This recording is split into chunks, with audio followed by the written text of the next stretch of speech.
My name is Kassidy and I'm a conservation intern here at the Provincial Archives of Alberta.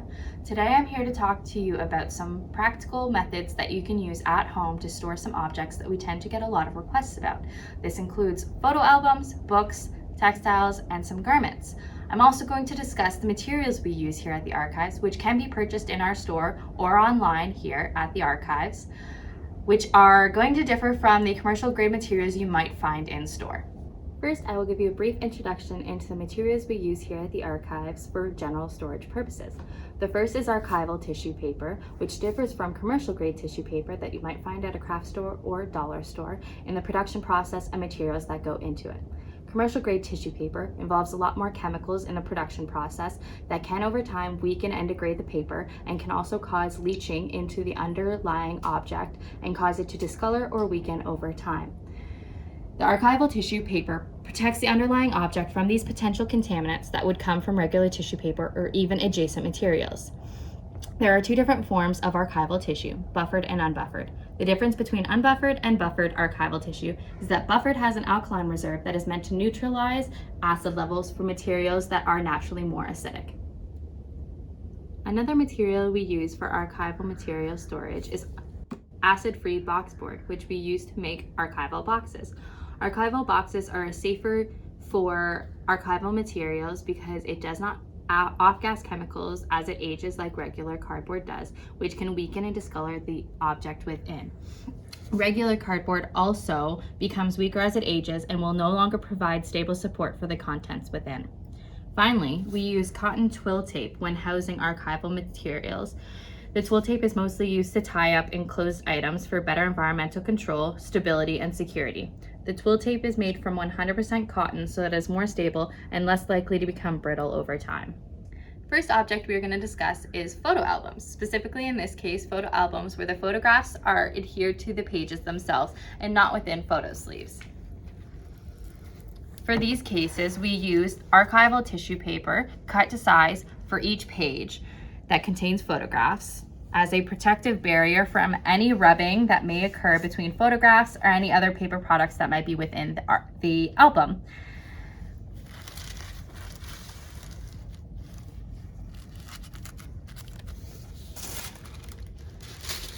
This rubbing may cause abrasion to the surface of the photograph. Be careful when handling pages of a photo album to handle them with care and turn one page at a time. For albums such as this that contain newspaper print, the archival tissue interleaf paper also acts as a barrier from any unstable inks that might rub off of the newspaper onto the surface of the photograph.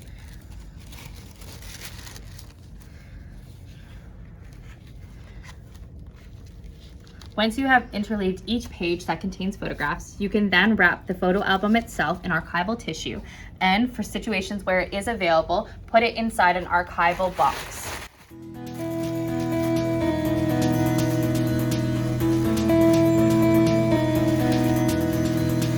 You may notice on archival boxes that there is one flap that is left unsealed. This is for easier access to objects themselves without having to squeeze your hands in between.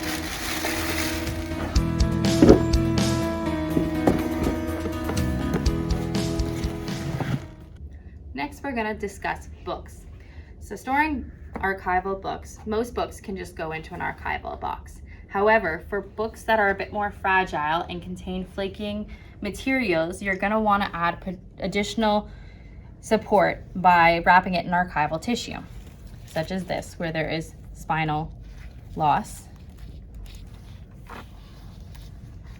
The archival paper acts as a barrier to contain any flaking material so that you don't lose any information that the book might contain. It also acts as an additional barrier between the box and the book if there's any rubbing that could cause additional stress on the book. So you're going to wrap the book in archival tissue and tie it off with cotton twill tape.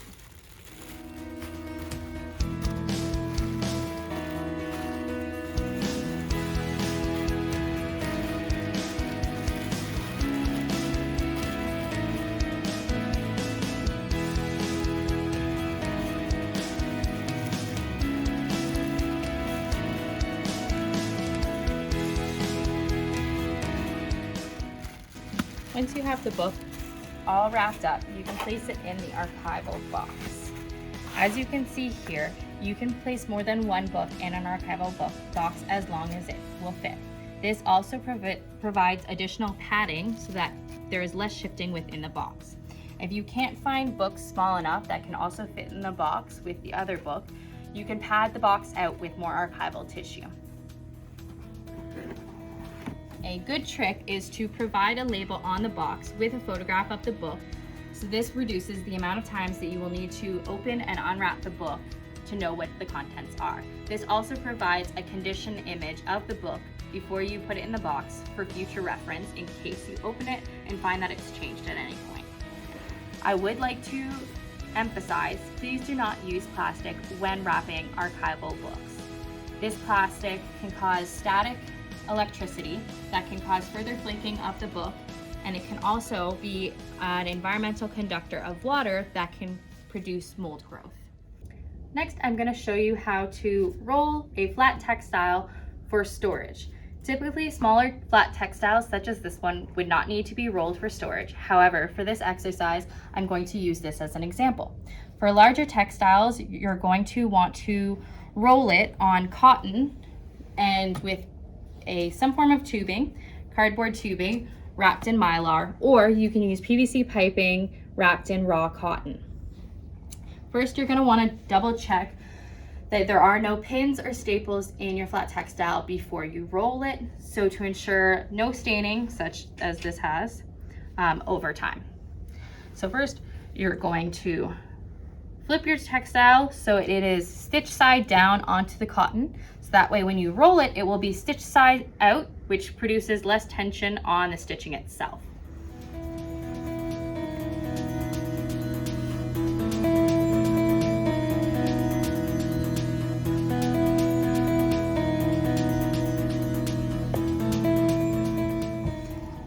You are then going to wrap the tubing with cotton twill tape. Ensure you do not pull the twill tape too tightly, otherwise it will create creasing. Another way to reduce creasing is to ensure that your tubing is at least 4 inches in diameter. The wider the diameter of the tubing, the less curving you will get in the textile over time. This method provides stability to the textile within to reduce any friction that might cause any pulling or fraying of the stitching that might loosen it. Lastly, we're going to talk about the storage of garment pieces such as these baptismal gowns.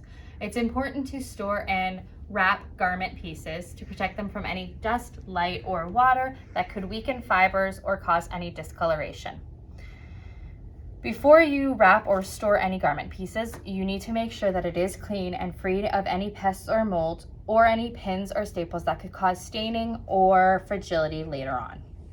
For smaller sized gowns, such as this one, that can fit should be put in archival boxes made out of acid-free boxboard and lined with raw or washed cotton or archival tissue such as this one. It's important to find a box that fits the size of the gown so that it's not resting on the edges of the box, causing potential creasing or folds. For padding out the garment itself, you're going to use archival tissue rolled into a tube such as this one, or for this hat, rolled into a ball shape. This padding is meant to provide support and decrease the possibility of distortion or folding. So it's most important to pad out areas such as the shoulders and chest where it needs to maintain a specific shape.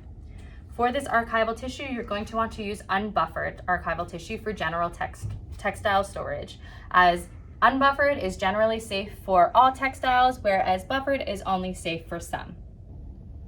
For longer gowns, or in situations where archival boxes are not available, it is acceptable to use under the bed latch lid bins such as this one, as long as they are made out of polypropylene or polyethylene, as these are more stable plastics. Just ensure you are still lining it with either raw cotton or archival tissue. For any garments that do require folding, it is important to try and fold it along a natural sewn stitch line that attaches 2 different garment pieces together, such as this area here that attaches the skirt to the bodice.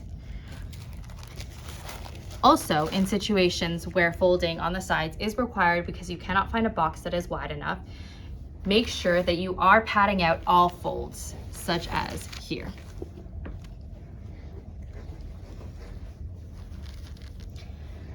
It is okay to layer more than one garment in one bin, as long as the heavier garment is on the bottom.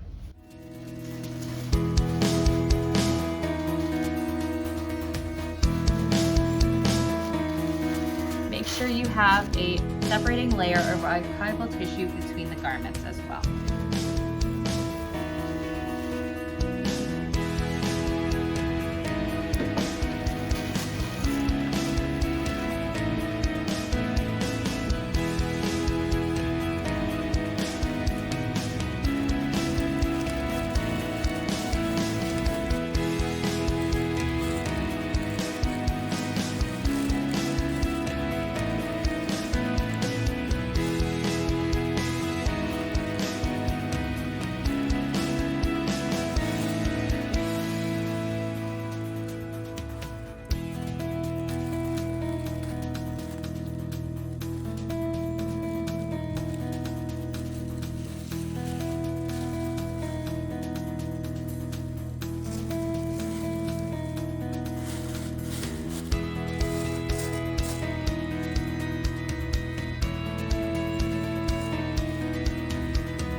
Depending on where you're planning on storing your garments, that will help determine whether or not you put them in an archival box or a bin such as this. If you plan on putting it somewhere with high traffic or higher levels of dust, such as under a bed, then it's best to use a bin, which will provide more stability and safety for the garment within. Same if you are to put it in a garage where there may be some more potential of moisture, it's best to put it in a bin like this. You also want to try and store your garments in areas that are going to be not too high heat, not too high moisture, but also not too dry. So a neutral temperature and level of moisture is good for the garment. Lastly, labeling the bin or box is best to ensure that you're not unnecessarily unpackaging or unwrapping the bin to know what's within. These are all items we receive regular questions from the public about proper and safe storage. We also have all of the archival grade materials needed for these storage processes, as well as various others available for order in our store. If you have any further questions about storage or treatments, please contact the Provincial Archives of Alberta.